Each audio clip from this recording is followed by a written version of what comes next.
নমস্কার, আমি জোম্যাটোতে কাজ করি।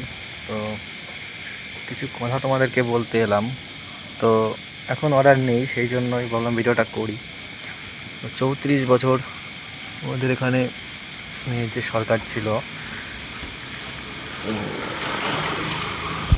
সেই সরকারের কাজ আমরা দেখেছি।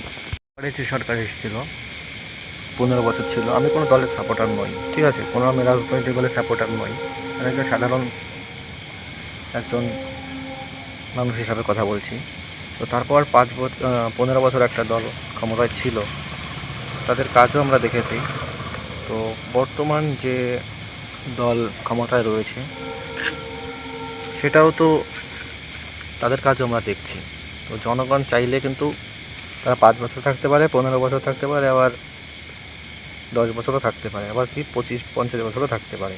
তো প্রতিশ্রুতি অনুযায়ী যদি কাজ না হয়, তাহলে তো জনগণের দেখছে। আর বর্তমান যে পরিস্থিতি আমরা দেখতে পাচ্ছি, যে শিক্ষিত যুব সমাজের অবস্থা, এবং যে কি বলবো, মানে যে লঙ্কায় যে যায় সেই রাবণ হয়, কথাটা শুনেছিলাম কোথাও। কথাটা একদমই সত্যি মনে হচ্ছে। কারণ এর আগে যে ভাতা ভাতা করে শুরু হয়েছিল, এখনও কিন্তু সেই একই জিনিসই কিন্তু চলছে, ঠিক আছে। এ শুধু ভাতার নামে হয়রানি চলছে।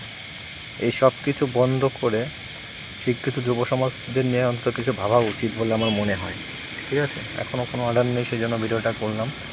তো নেক্সট ভিডিওতে দেখা হচ্ছে। টাটা।